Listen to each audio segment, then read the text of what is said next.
ویسے عبدالصمد صاحب یہ قلت جو پیدا ہوئی ہے آپ کو کیا لگتا ہے آپ کے اندازے کے مطابق یہ قلت جو ہے یہ واقعی ادویہ ساز کمپنیوں کی پیداوار میں کمی کے باعث پیدا ہوئی ہے یا پھر آپ کو لگتا ہے کہ سپلائی چین میں کوئی مسائل موجود ہیں؟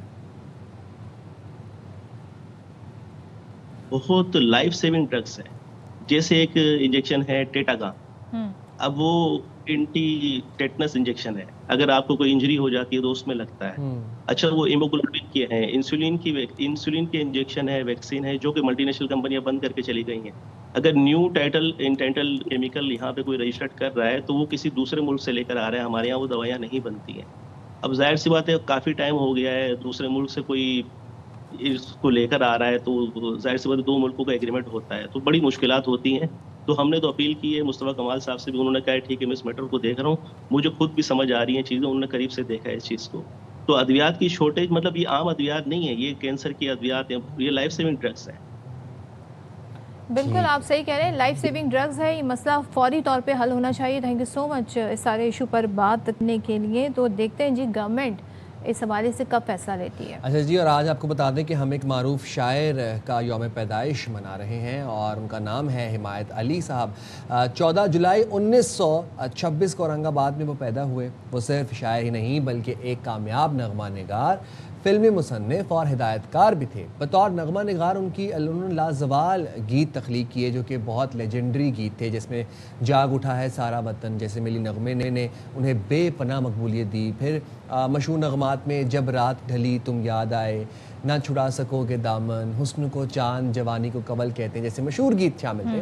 اور انہوں نے کئی کامیاب فلموں کے نغمے بھی لکھے, اور جن میں ہم دیکھ رہے ہیں کہ لوری, دامن, آنچل, میرے محبوب, نائلہ اور درد دل شامل ہیں. تو پہلا شعری مجموعہ آگ میں پھول کو صدارتی ایوارڈ سے بھی نوازا گیا, اور دیگر جو ان کے شاعری کے مجموعے ہیں اس میں مٹی کا قرض ہے, ساتھی تشنگی کا سفر اور حرف حرف روشنی یہ شامل ہے. 15 جولائی 2019 کو کینیڈا میں ان کا انتقال ہوا. جاگ اٹھا سارا وطن یہ وہ نغمہ ہے جو لہو گرما دیتا ہے, اور کہتے ہیں نا ہمارے جو ملی نغمے ہیں جب ہم ان کی بات کرتے ہیں تو ایک سے بڑھ کر ایک ہیں. اور جو شاعر حمایت علی صاحب کی ہم بات کریں, ان کی جو شعری مجموعہ ہے اگر آپ وہ دیکھیں, یا جو اس زمانے کے گانے انہوں نے لکھے فلمی نغمے, وہ بھی انتہائی خوبصورت. نہ صرف ملی نغمے بلکہ جو فلموں کے لیے بھی لکھا, جو لکھا وہ امر ہوتا گیا. آپ کو کچھ جھلکیاں دکھاتے ہیں. سر اٹھا کے بڑے فخر سے کہا, یہ اوج بے فراز ہے. آوارہ بادلوں, کوپل نے سر اٹھا کے بڑے فخر سے کہا, پاؤں زمین میں گاڑ کے سوئے فلک چلو. ایک درد تھا کہ جس کا شہید انگ انگ تھا, ایک آگ تھی کہ راکھ میں پوشیدہ تھی کہیں. ایک آگ تھی کہ راکھ میں پوشیدہ تھی کہیں, ایک جسم تھا کہ روح سے مصروف جنگ تھا. ایک جسم تھا کہ روح سے مصروف جنگ تھا. میں نے کہا کہ یار تجھے کیا ہوا ہے یہ, میں نے کہا کہ یار تجھے کیا ہوا ہے یہ. اس نے کہا کہ عمر رواں کی عطا ہے یہ. کیا بات ہے, کیا بات ہے, لیجنڈری مین. اور جو لکھا وہ امر ہوا. خاص طور پر جو ملی نغمے لکھے, پوری قوم کو متحد کر دینے والے, لہو گرما دینے والے ملی نغمے. اچھا وہ ایک بڑا مشہور گیت ہے نا, وہ حسن کو چاند جوانی کو کول کہتے ہیں. آپ اس کا ذکر ضرور کریں. جی وہی ہے نا, حسن کو چاند ہے نا, پورا گا دیتے ہیں. واہ مجھے تو جو لکھا وہ امر ہوتا گیا. اور تاریخ جو ہے وہ ان کا لکھا ہوا کلام جو ہے وہ سنہری حروف میں لکھتی ہے اور یاد کرتی ہے اور پڑھایا جاتا ہے. اس ٹائم کے ہمارے آپ اگر شعراء کی بات کریں, ایک سے بڑھ کر ایک نام سامنے آتے ہیں, اور ایک ٹائم تھا کہ یہ سب کنٹمپرریز تھے ایک دوسرے کے. تو سوچیں اس وقت جب محفل سجتی ہوں گی مشاعرے کی, تو پھر کیا ہی وہ محفل ہوگی. تو یہ وہ دور تھا جب ChatGPT exist نہیں کرتا تھا, تب بزم ادب کی محفلیں ہوتی تھیں, انٹرنیٹ نہیں تھا, اور آپ کو اچھا سننے سے آپ شغف رکھتے تھے. الفاظ کا انتخاب, الفاظ کا ذخیرہ ہوتا تھا لوگوں کے پاس, کتابیں پڑھی جاتی تھیں, لکھا جاتا تھا. اب خیر سے جب سے چیٹ جی پی ٹی آیا تو چیزیں بہت چینج ہو گئی ہیں, ہم اپنے ایموشنز کو شیئر کر رہے ہیں. جب سے جین زی آئے تو لینگویج بھی بہت چینج ہو گئی ہے. اب بہت سارے ایسے ورڈز ہیں جو ہمیں سمجھ ہی نہیں آتے ہیں کہ وہ کیا ہوتا ہے. چلیں جی, ہمیں دیجیے اجازت, اپنا بہت زیادہ خیال رکھیے گا. آپ سے ملاقات ہوگی. اللہ حافظ. پاکستان زندہ باد.